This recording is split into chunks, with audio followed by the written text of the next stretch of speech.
नमस्कार साथियों, आपका हमारे YouTube चैनल जुगल टेक्निकल में हार्दिक स्वागत है। मैं जुगल राठौर। साथियों, इस वीडियो में हम बात करेंगे चुनाव में प्रथम मतदान अधिकारी यानी कि पीओ पोस्ट के कार्य और कर्तव्य क्या क्या होते हैं। यानी कि प्रथम मतदान अधिकारी को कौन कौन से काम करने होते हैं, अपने कौन कौन से कर्तव्यों का उसको पालन करना होता है।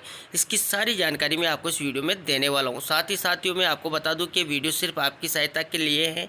आप अंतिम रूप से चुनाव आयोग, निर्वाचन आयोग के नियमों का ही पालन करें और निर्देशों को ही सही माने। तो अभी तक आपने हमारे चैनल को सब्सक्राइब नहीं किया तो चैनल को सब्सक्राइब करें, बेल आइकन प्रेस करके ऑल पर जरूर क्लिक करें, क्योंकि ऐसी ही लेटेस्ट जानकारी मैं आपको लगातार देता रहता हूं। तो शुरू करते हैं। तो देखिए, प्रथम मतदान अधिकारी के कर्तव्य यानी कि जो पीओ पोस्ट हैं, यानी कि प्रथम जो अधिकारी हैं उसके क्या क्या कर्तव्य हैं, क्या क्या कार्य उनको करने होंगे। तो देखिए, यहाँ पर प्रथम मतदान अधिकारी निर्वाचक नामावली की चिन्हित प्रति का प्रभारी होगा। यानी कि जो निर्वाचक नामावली की चिन्हित प्रति होती है, मार्क्ड कॉपी, उसका प्रभारी यहाँ पर जो है पीओ पोस्ट होगा। इसके बाद देखिए, निर्वाचक की पहचान के लिए प्रथम मतदान अधिकारी उत्तरदायी होगा। यानी कि जो मतदाता आता है उसकी पहचान करने की जिम्मेदारी होती है वो प्रथम मतदान अधिकारी यानी कि पीओ पोस्ट की होती है। यानी कि उसको सही से उसकी पहचान करनी होती है। इसके बाद देखिए, भारत निर्वाचन आयोग द्वारा भी निर्दिष्ट फोटो युक्त दस्तावेजों के आधार पर ही मतदाता की पहचान के साथ साथ ये भी सुनिश्चित करेगा कि उस मतदाता की बाई तर्जनी पर अमिट शाही का कोई निशान तो नहीं है। यानी कि जो मतदाता आता है वो फोटो युक्त दस्तावेज लेके आता है, उसकी आपको पहचान करनी है और पहचान के साथ साथ आपको ये भी सुनिश्चित करना है कि जो मतदाता आया है उसकी बाई तर्जनी पर अमिट शाही का कोई निशान तो नहीं है। यानी कि उसको चेक करना है कि उसके जो बाई हाथ है उसकी तर्जनी पर कोई स्याही तो नहीं लगी हुई है। ये काम भी यहाँ पर प्रथम मतदान अधिकारी को करना होगा और उसके दस्तावेजों की पहचान तो करनी है, साथ में उसकी पहचान भी करनी है।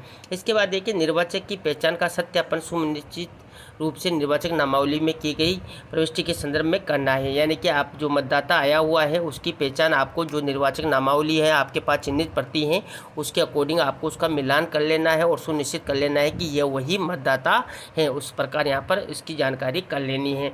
इसके बाद देखिए, यहाँ पर प्रशासक द्वारा मतदाता सूचना पर्ची यानी कि वोटर इंफॉर्मेशन स्लिप वितरित की जाती है। यानी कि जो बीएलओ वगैरह होते हैं या जो प्रशासन होता है जो व्यवस्था के माध्यम से वोटर इंफॉर्मेशन स्लिप देते हैं, जिससे मतदाता की क्रम संख्या की ही ज्ञात की जाएगी। यानी कि आप पता लगा सकते हैं कि ये क्रम संख्या इस मतदाता की है। इस पर्ची में मतदाता का फोटो नहीं छपा होगा। ये पर्ची प्रशासन द्वारा बीएलओ की सहायता से बांटी जाती है, किंतु यह पहचान का दस्तावेज नहीं होगा। यानी कि जो वोटर स्लिप है ये पहचान का दस्तावेज नहीं है, ये सिर्फ आपकी सुविधा के लिए क्रमांक पता करने के लिए ये होती है। मतदाता सूची में उपलब्ध फोटो से मतदाता ही की पहचान करना अनिवार्य है एवं साथ में किसी फोटो युक्त पहचान दस्तावेज को भी लाना होगा। इसके लिए यहाँ पर परिपत्र भी दिया हुआ है 26/2/2023 का। इसके बाद देखिए, मतदाता सूचना पर्ची निर्वाचक नामावली में किसी निर्वाचक से संबंधित प्रविष्टियों का पता लगाने में सहायता मात्र करेगी। यानी कि जो मतदाता सूचना पर्ची लेके आया है वो आपकी सहायता के लिए है, आप उससे जो है पता कर सकते हैं।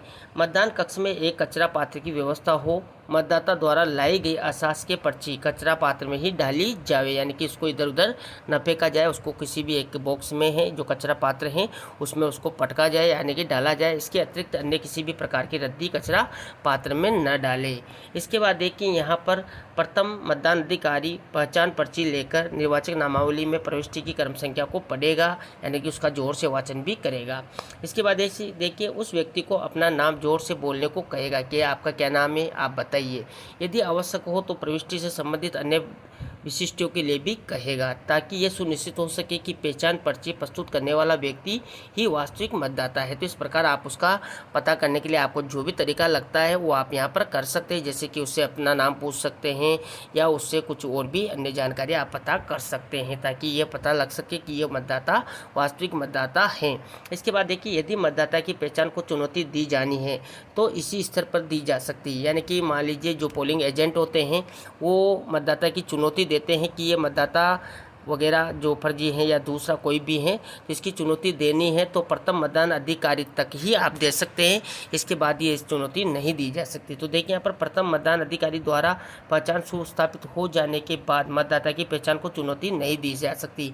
यानी कि पीओ फर्स्ट के बाद अगर मतदाता निकल जाता है और पीओ 2 के पास या 3 के पास पहुँच जाता है और आप उसको चुनौती देते तो चुनौती स्वीकार नहीं की जाएगी। यानी कि जो चुनौती आपको देनी है वो पीओ फर्स्ट तक ही आप दे सकते हैं, वहीं आपको जो भी बताना है वहाँ आप कर सकते हैं।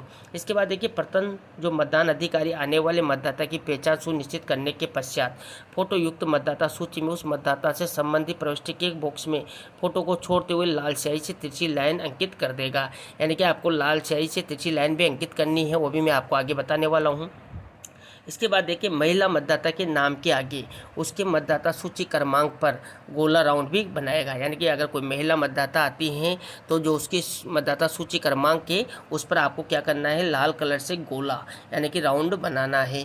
अगर मतदाता ट्रांसजेंडर हैं तो आपको स्टार मार्क करना है। यानी कि अगर जो ट्रांसजेंडर वोटिंग होती है तो आपको स्टार मार्क करना है। ऐसा आप पहले भी पता कर सकते हैं कि आपकी पोलिंग बूथ पर ट्रांसजेंडर है या नहीं है। ये आपको जो आपकी मार्क्ड कॉपी होगी उसमें आपको जो फर्स्ट पेज होता है उस पर सारी जानकारी अंकित होती है, वहाँ से आप पता कर सकते हैं कि कितने महिलाएं, कितने पुरुष हैं, कितने ट्रांसजेंडर हैं, तो सारी जानकारी आप वहाँ से भी पता लग जाएगी। तो महिला मतदाताओं के लिए तो आपको गोला बनाना है और ट्रांसजेंडर के लिए स्टार बनाना है।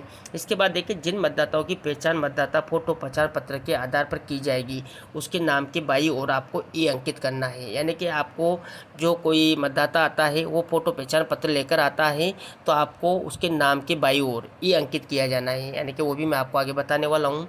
और देखिए अन्य वैकल्पिक दस्तावेजों के आधार पर पहचान की जाती हैं तो आपको डी अंकित करना है। यानी कि अगर फोटो पहचान पत्र लाता है तो ई अंकित करना है और जो अन्य दस्तावेज हैं वो लेकर आता है तो डी अंकित आपको करना है।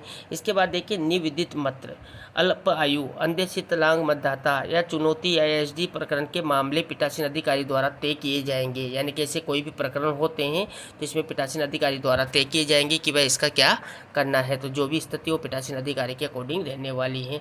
इसके बाद देखिए यदि मतदाता सूची के मुद्रण में त्रुटि वश किसी मतदाता की आयु, लिंग या नाम गलत मुद्रित हो गया है परंतु ऐसे मतदाता की पहचान अन्यथा सुनिश्चित हो जाती है तो उसे मत देने के लिए अनुज्ञात किया जाएगा। यानी कि ऐसे अगर कोई प्रकरण होता है और आप उसको सुनिश्चित कर लेते हैं कि यह वही मतदाता है तो उसको वोट देने का अधिकार होगा, यानी कि उसको वोट दिलाया जाएगा। अब यहाँ पर देखिए मतदाता सूची है तो यहाँ पर देखिए इस प्रकार होगी।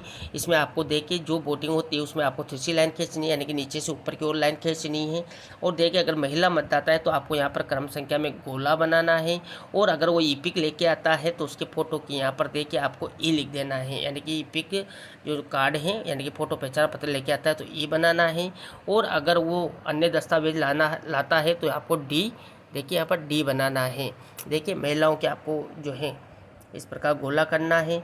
और जो ट्रांसजेंडर वगैरह आते हैं तो आपको वहाँ पर स्टार जो है करना होगा। और जो पुरुष अभ्यर्थी होते हैं उनके लिए आपको कोई भी चिन्ह यहाँ पर अंकित नहीं करना है। और ऐसे भी वोटर हो सकते हैं जो डिलीटेड है तो डिलीटेड को आपको वोट नहीं डलवाना है। तो इस प्रकार ये मतदाता सूची यहाँ पर रहने वाली है। तो इस प्रकार यहाँ पर इसकी पहचान भी आप आसानी से कर सकते हैं। तो ये थी साथियों यहाँ पर प्रथम मतदान अधिकारी के क्या क्या कर्तव्य हैं, कौन कौन से कार्य उसको करने हैं। और साथ ही साथियों मैं बता देता हूँ कि जो पीठासीन अधिकारी होता है उसकी अनुपस्थिति में प्रथम मतदान अधिकारी होता है वही पीठासीन अधिकारी की जिम्मेदारी निर्वहन करता है, यानी कि उसके कर्तव्यों का पालन करता है। तो जो प्रथम मतदान अधिकारी हैं उसका बहुत इंपॉर्टेंट रोल होता है और उन सबको टीम वर्क के रूप में ये कार्य करना होता है। तो साथियों मैंने आपको इस वीडियो में प्रथम मतदान अधिकारी के क्या क्या कार्य हैं पूरी जानकारी देने का प्रयास किया। आपको हमारी जानकारी कैसी लगी, जानकारी अच्छी लगी तो लाइक शेयर करें। और साथ ही साथियों मैं बता दूँ आपको जो भारत निर्वाचन आयोग है इसके माध्यम से आपको समस्त जानकारी दी जाती है तो आप अंतिम रूप से उनकी जानकारी को ही यहाँ पर फॉलो करें।